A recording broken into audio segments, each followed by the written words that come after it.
নমস্কার বন্ধুরা, গোপলু কিচেনে আপনাদের সবাইকে স্বাগত। আজকের রেসিপি কাতলা মাছের রেজালা। জিভে জল আনার মতো দারুণ স্বাদের এই রেসিপিটা পোলাও অথবা সাদা ভাতের সাথেও আপনারা পরিবেশন করতে পারেন। একবার হলেও এই রেসিপিটা ট্রাই করে দেখার অনুরোধ রইল আপনাদের কাছে। আর আমার চ্যানেলটিকে যদি না এখনও সাবস্ক্রাইব করে থাকেন, তাহলে আমার চ্যানেলটিকে প্লিজ সাবস্ক্রাইব করে দেবেন। কাতলা মাছের রেজালা বানানোর জন্য আমি 8 পিস কাতলা মাছ নিয়েছি। এটি আমি 1 টিস্পুন লবণ দিয়ে ম্যারিনেট করে নেব। ম্যারিনেট করার পর আমি 10 মিনিটের মতো রেখে দেব। এতে আমি তেল বা হলুদ দেব না। 8 থেকে 9 পিস রসুন, 2 ইঞ্চের মতো আদা এবং 5টি কাঁচা লঙ্কা নিয়েছি। এগুলিকে আলাদা আলাদা করে পেস্ট বানিয়ে নেব। এরপর একটি বড় সাইজের পেঁয়াজ নিয়েছি, সেটিকে স্লাইস করে কেটে নিয়েছি। সামান্য একটু জল দিয়ে পেঁয়াজটা হালকা সেদ্ধ করে নেব। পেঁয়াজটা 2 মিনিটের মতো সেদ্ধ করে নিয়েছি। এবার এটিকে ঠান্ডা করে মিহি পেস্ট বানিয়ে নেব।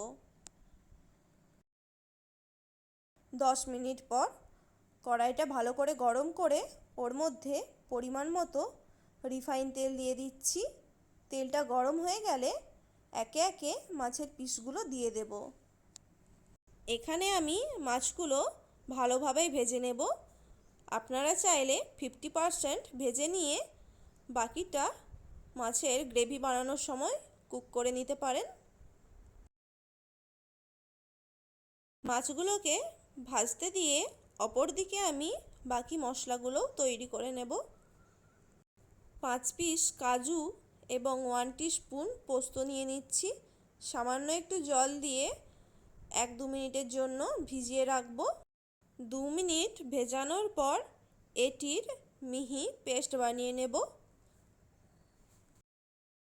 অপর দিকে মাছগুলোও আমি ভালো মতো ভেজে নিয়েছি। একটি পাত্রে তেল ঝরিয়ে তুলে নেব। এবার ফোড়নে দেওয়ার জন্য 1/4 টিস্পুন মৌরি, 1/4 টিস্পুন গোলমরিচ এবং 2টো শুকনো লঙ্কা নিয়ে নিচ্ছি। এগুলিকে তেলে দিয়ে দেব। ফোড়ন থেকে সুন্দর গন্ধ বেরোলে ওর মধ্যে দিয়ে দেব পেঁয়াজের পেস্ট। এটিকে খুব সুন্দর করে একটু ভেজে নেব।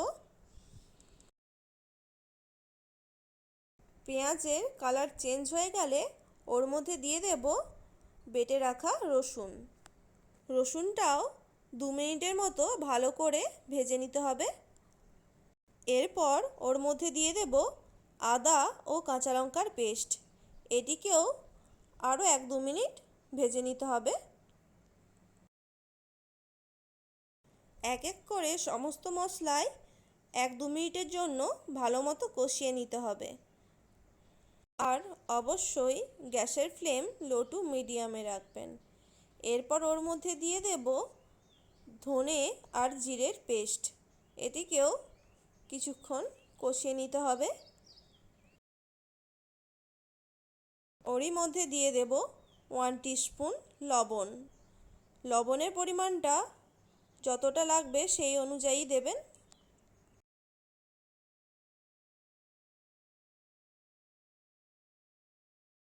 এরপর ওর মধ্যে দিয়ে দেব কাজু এবং পোস্তর বাটা। কাজু আর পোস্তটাও ভালো মতো কষিয়ে নিতে হবে, না হলে এর কাঁচা গন্ধ রয়ে যেতে পারে।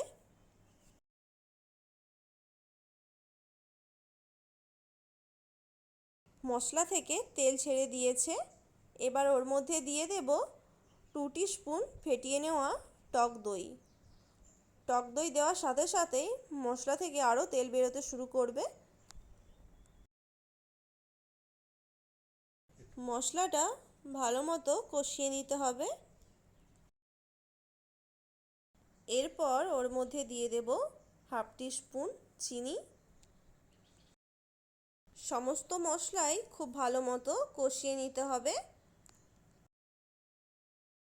সমস্ত মশলাটা ভালো মতো কষানো হয়ে গেলে, মশলা থেকে তেল বেরোতে শুরু করলে ওর মধ্যে দিয়ে দেব পরিমাণ মতো জল। এখানে জলের পরিমাণটা আপনারা যতটা গ্রেভি রাখতে চান সেই হিসেবেই ব্যবহার করবেন। জল দিয়ে গ্রেভিটা ভালো মতো ফুটিয়ে নিতে হবে। গ্রেভি ফুটতে শুরু করে দিয়েছে। এরপর ওর মধ্যে দিয়ে দেব ভেজে রাখা মাছগুলো। আপনারা যদি মাছটা 50%-এর মতো ভেজে রাখেন তাহলে এই অবস্থায় মাছের পিসগুলোকে ভালো মতো কুক করে নিতে হবে। আমি যেহেতু ভালোভাবে মাছের পিসগুলো ভেজে নিয়েছিলাম তাই আমি 2 মিনিটের মতো ঝোলের মধ্যে মাছগুলোকে ফুটিয়ে নেব। দেখুন গ্রেভি থেকে তেল ছেড়ে দিয়েছে। এবার ওর মধ্যে দিয়ে দেব 1/4 টিস্পুন কেওড়া জল, 1 টিস্পুন গরম মশলা আর কয়েকটা চেরা কাঁচা লঙ্কা। এগুলি সবশেষে দিয়ে শেষবারের মতো আরেকবার এরকম নেড়ে চেড়ে নেব।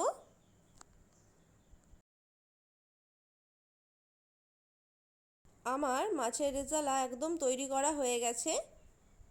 এবার এটি ভাত বা পোলাওয়ের সাথে পরিবেশন করা যেতে পারে। আপনারা বাড়িতে একবার হলেও এই রেসিপিটা ট্রাই করে দেখবেন, সবারই খুব পছন্দ হবে। আর আজকের রেসিপিটা কেমন লাগলো অবশ্যই কমেন্ট করে জানাবেন। ভালো লাগলে ভিডিওটিতে একটি লাইক করে দেবেন। আর আমার চ্যানেলে নতুন বন্ধু হয়ে থাকলে চ্যানেলটিকে সাবস্ক্রাইব করে পাশে থাকা বেল আইকনটি প্রেস করে দেবেন, যাতে আমি নতুন কোনো ভিডিও দিলে তার নোটিফিকেশান আপনাদের কাছে চলে যেতে পারে। ভালো থাকবেন, সুস্থ থাকবেন। ভিডিওটি শেষ পর্যন্ত দেখার জন্য অসংখ্য ধন্যবাদ।